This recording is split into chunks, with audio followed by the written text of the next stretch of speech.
নমস্কার বন্ধুরা, আবারও একটা নতুন রেসিপি নিয়ে চলে এসেছি। শীতকালে পিঠেপুলি খাওয়ার মজাই একটা আলাদা। তো আজকে আমি মুগের ডাল দিয়ে এক ভাজা পিঠের রেসিপি আপনাদের সাথে শেয়ার করছি। হাই ফ্রেন্ডস, আমি শাশ্বতী, আর শাশ্বতী রান্নাঘরে আপনাদের সবাইকে স্বাগত।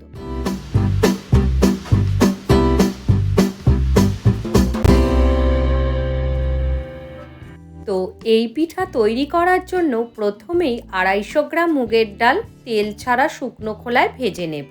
একটু নাড়াচাড়া করে ভালো করে ভাজতে হবে। এবার জল দিয়ে ভালো করে ধুয়ে নেব।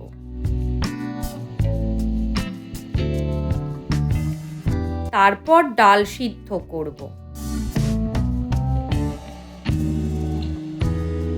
তেজপাতা ও সামান্য তেল দিয়ে দেখুন ডালের মধ্যে হলুদ ও লবণ। প্রেসার কুকারে অথবা কড়াইতে সেদ্ধ করতে হবে। কড়াইতে তেল দিলাম। তেল গরম হলে এতে শুকনো লঙ্কা, আদা বাটা, ধনে ও জিরে গুঁড়ো দিলাম। একটু নেড়ে নিয়ে সিদ্ধ করা ডালটা এতে ঢেলে দিলাম।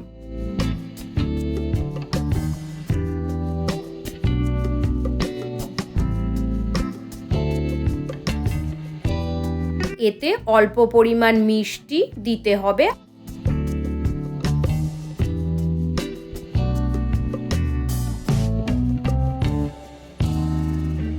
ডাল একটু ফুটে গেলে ঘি ও গরম মশলা দিয়ে ডালটি এবার নাবিয়ে রাখবো।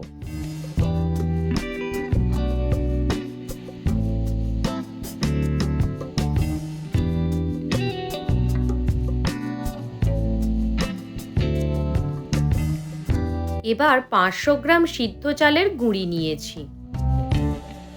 পরিমাণ মতো ডাল বারে বারে দিয়ে গুঁড়ির সাথে ভালো করে মাখিয়ে নেব। একবারে সব ডাল দিয়ে মাখতে হবে না।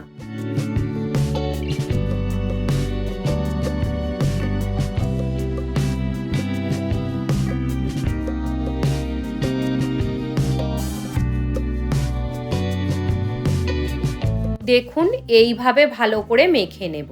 10-15 মিনিট রেখে দেব।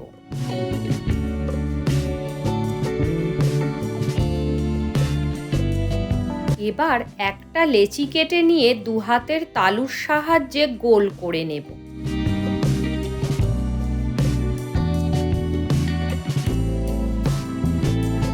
এই রকম ভাবে একটা বাটির শেপ দিয়ে ভিতরে পুর ভরবো।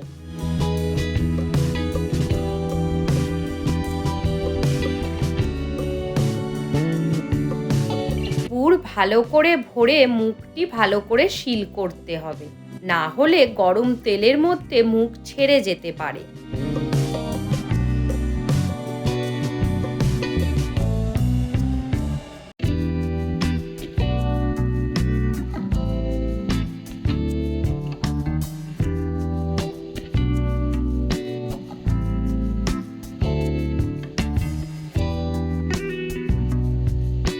এই একই প্রসেসে প্রত্যেকটি এতে 400 গ্রাম সাদা তেল দিলাম।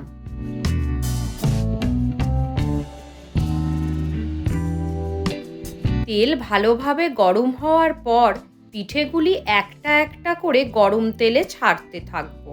মনে রাখবেন, ভাজার সময় অবশ্যই গ্যাসের ফ্লেম মিডিয়াম রাখতে হবে।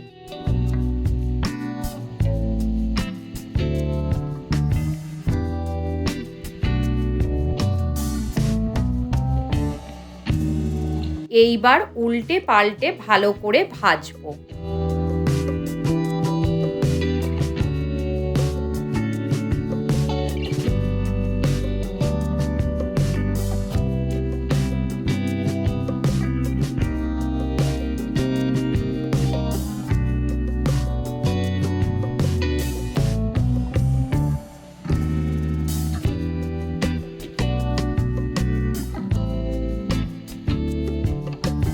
এই রকম লাল হয়ে গেলে তেল ঝরিয়ে তুলে একটি পাত্রে রাখবো।